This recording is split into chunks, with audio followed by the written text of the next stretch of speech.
கர்த்தருக்கு பிரியமானவர்களே, இந்த அற்புதமான தொடர் நீங்கள் தொடர்ந்து கேட்டுக்கொண்டு வருகிறீர்கள்.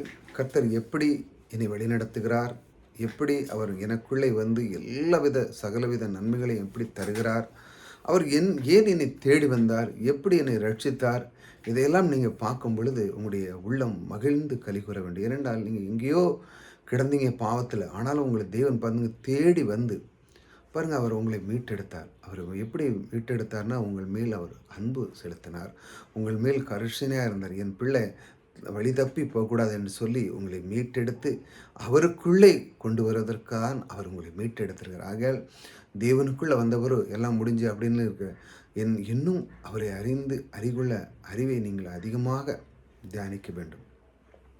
நீங்கள் அதிகமாக தியானிக்கும் பொழுது உங்களுக்கு எல்லா விதமான ஆசீர்வாதத்தையும் நீங்கள் பெற்றுக்கொள்ளக்கூடிய ஒரு தகுதியை நீங்கள் பெற்றுக்கொள்வீர்கள். எப்பொழுது கர்த்தரை நீங்கள் அதிகமாக அறிந்து கொள்ளும் பொழுது. அதுதான் நான் இந்த தொடரில் கர்த்தர் எப்படி வழிநடத்துகிறார் என்ற இந்த அறிவை நீங்கள் அறிந்து கொண்டுகிட்டே இருக்கும் பொழுது, நீங்கள் தொடர்ந்து கேட்டுக்கிட்டே இருக்கீங்க அப்படின்னா இது உங்களுக்குள்ளே செயல்பட ஆரம்பிச்சிடும். எப்படின்னா கர்த்தர் என்னை அழகாக வழிநடத்துகிறார், நான் எத்தனை பாவத்திலிருந்து நீங்கள் கிடந்தேன், ஆனாலும் அவர் என்னை மீட்டெடுத்தார், எந்த அன்பு தேவனுக்கு நான் என்னுடைய சரீரத்தை நான் ஒப்புக் கொடுக்கிறேன், ஆகையால் அதற்காக நான் என்ன செய்ய வேண்டும் என்று ஒவ்வொரு நாளும் நீங்கள் வாஞ்சிப்பீங்க. கர்த்தருக்காக அதிகமாக நேரத்தை கொடுப்பீங்க, கர்த்தருக்காக அதிக ஊழியத்துக்காக பணத்தை கொடுப்பீங்க. நீங்கள் அதிகமாக கொடுக்கிறவர்களாக மாறிவிடுங்கள். எப்பொழுது அவர் என்னை என்ன அளவுக்கு நேசிக்கிறார், அவர் என்னை எப்படி வழி நடத்துகிறார், அதுதான் ரொம்ப முக்கியம். இன்று அவருடைய வார்த்தை போகும். தேவன் நமக்கு அடைக்கலமும் பெலனும். பாருங்க, தேவன் நமக்கு அடைக்கலமும் பெலனுமா இருக்கிறார். ஒரு மனிதனுக்கு இந்த உலகத்தில் வெளியே போனால் பாதுகாப்பே இருக்காது. அந்த அளவுக்கு மனுஷன் பயத்தில் போகிறான். பாருங்கள், நிறைய பேர் பாருங்கள், பணங்கள் செல்வருக்கு அவனுக்கு பின்னால் 10 பேர் 20 பேர் போகிறாங்க. ஏன்னா எந்த நேரத்தில் எவன் போட்டு தருவானே தெரியாது. அந்த அளவுக்கு அவன் பகையை வளர்த்து வச்சுருக்கான். அவனுக்கு நிம்மதியாக இருக்காது, தூக்கம் இருக்காது. ஆனால் செல்வம் இருக்கும், எல்லாருக்கும் பவர் இருக்கும், எல்லா விதமான காரியம் அவனால் செய்யலாம். ஆனால் உள்ளுக்குள்ளே ஒரே பயம். அவனுக்கு ஒரு பாதுகாப்பு இருக்காது, ஒன்றும் இருக்காது. அவன் கூட இருக்கவனும் அப்படி தான் இருப்பான், அவனே போட்டு தெளிகிற மாதிரி தான் இருப்பான். அந்த அளவுக்கு மனுஷங்கள் பயத்தில் இருக்காங்க. ஆனால் கர்த்தரை நேசிக்கிறவர் பாருங்கள், தேவன் நமக்கு அடைக்கலமும் பெலனுமாக இருக்கிறார். அடைக்கலம் கூட இருக்கிறார், பெலனாக இருக்கிறார். எதையும் தாங்கக்கூடிய ஒரு இதயம், எந்த சூழ்நிலை வந்தாலும் அதை மேற்கொள்ளக்கூடிய ஒரு சக்தி நமக்கு தேவன் தந்திருக்கிறார். இப்படித்தான் உங்களை வழிநடத்துகிறார். அடைக்கலமும் பெலனுமாக இருக்கிற தேவன் இப்படி வழிநடத்துகிறார் பாருங்கள். அவர் உங்களுக்குள்ளே இருந்து வழிநடத்துகிறார். ஆபத்து காலத்திலே அனுகுணமான துணையுமானவர். இந்த மாதிரி ஆபத்து காலத்தில் பாருங்கள், ஆதியாமத்திலேருந்து நீங்கள் படிச்சுட்டே வந்துன்னு வச்சாங்களாம், ஆபிரகாம், ஈசாக்கு இவங்கெல்லாம் பாருங்கள், உடனே டகார்னு அந்தளவு ஆசீர்வதிச்சார், அந்தளவு எல்லாமே மேஜிக் அப்படிலாம் கிடையாது. அவங்க பட்ட துன்பங்கள் ஏகப்பட்டது. பாருங்கள், ஆபிரகாம், ஈசாக்கெலாம் அவன்லாம் கிணறு வெட்ட அவன் கூட இருக்கவங்களாம் இது எங்கே கிணறு அங்கன்னு பிடிங்கிட்டான். ஆனாலும் தேவன் அவங்களை ஆசீர்வதித்தான். எத்தனை துன்பங்கள் அவங்களுக்கு கிடச்சி பாருங்கள். இந்த மாதிரி அந்த வேதாமத்தில் வாசிக்கப்பட்ட அந்த அந்த அந்த அப்படிப்பட்ட ஆட்கள், தேவனுக்கு பிரியமான ஆட்கள்லாம் எவ்வளோ கஷ்டப்பட்டாங்க பாருங்கள். ஆனாலும் தேவன் அவர்களை கைவிடவில்லை. அவர்களை மேலும் மேலும் உயர்த்தி, அவர்கள் பொறாமைப்படுவதற்கு மட்டுமல்ல, அவர்கள் பயந்து அவங்களே வந்து ஒரு ஒப்பந்தம் பண்ண, உன் தேவன் உண்மையான தேவன், அவர் உங்களை உயர்த்திக்கிட்டே இருக்கார், நீங்கள் எதையும் என்னையும் பண்ணிடாதங்க அளவுக்கு அவன் உடன்படிக்கப்படுறான் பாருங்கள். அவங்களுக்குள்ள ஒரு கமெண்ட் பண்ணுறான், எனக்கு உங்களுக்கும் எந்த ஒரு பாதிப்பு வந்துடக்கூடாதுன்னு சொல்லி, நீங்கள் என்னையை எதுவும் செஞ்சிடக்கூடாதுன்னு சொல்லி ஒரு ஒப்பந்தம் பண்ணுறான். அந்த அளவுக்கு வளர்ந்துட்டான் பாருங்கள்.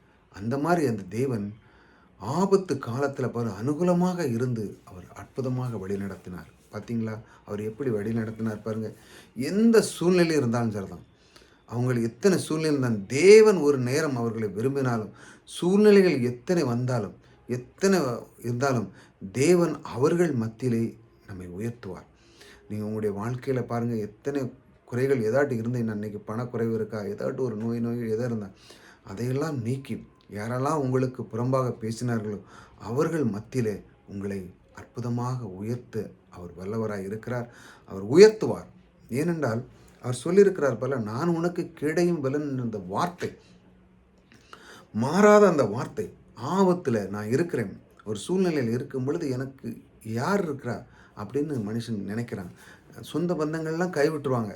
சில நேரத்தில் நண்பர்களோடு சில நேரம் உதவாங்க, கொஞ்சம் காலம் உதவாங்க, அப்புறம் பணம் தேவைன்னு போனீங்கன்னா இல்லை அப்படின்னு சொல்லி கைவிட்டுருவோம். ஆனால் நம் தேவனும் அப்படி அல்ல. ஏனென்றால் இந்த அண்ட சராசரி படைத்த அனைத்தும் வெள்ளியும் பொன்னியும் ஐஸ்வர்யத்தையும் அனைத்தும் உடையவர், ஐஸ்வர்யத்தை சம்பாதிக்கிற பலனை தருகிறவர் நமக்குள்ளே இருக்கிறார். சோர்ந்து போகாதே. உன்னுடைய உள்ளத்தை அவரிடத்திலே ஒப்புக்கொடு. ஏனென்றால் நீ எத்தனையோ விதமான காரியத்துக்கு ஒப்பு கொடுத்தாய், தவறான காரியத்துக்கு ஒப்பு கொடுத்தாய். ஆனால் இன்று அவர் சொல்லுகிறார், நீ எனக்கு உன்னுடைய சரீரத்தை எனக்கு ஒப்புக்கொடு. நீ எனக்குள்ளே வரும் பொழுது, என்னுடைய வார்த்தைகளை நீ கையாளும் பொழுது, என்னை நீ அதிகமாக தியானிக்கும் பொழுது, இதையெல்லாம் இந்த ஆபத்து காலத்தில் எல்லாத்தையும் நீக்கி உனக்கு அனுகூலமான இந்த துணையை நான் துணையோடு நான் உனக்குள்ளே இருப்பேன் என்று அவர் உங்களுக்கு வாக்கு கொடுக்கிறார். எப்படி அற்புதமான தெய்வன்! அருமையானவர்களே, கொஞ்சம் சிந்தித்து பாருங்கள். நம்முடைய வாழ்க்கையிலே இந்த அற்புத தேவன், இந்த அருமையான தேவன் எப்படி வழி நடத்துகிறார் பாருங்கள். நமக்கு கீடையும் அனுகூலமாக இருக்கிறார் பாருங்கள். அவர் நமக்கு பலனை கொடுக்கிறார். இப்படியெல்லாம் கொடுத்து நம்மளை வழி நடத்துகிறாரே, இவரை நாம் அதிகமாக தியானிக்க வேண்டாமா? இவருக்கு நாம் ஒவ்வொரு நாளும் நன்றி சொல்லி கொண்டே இருக்க வேண்டாமா?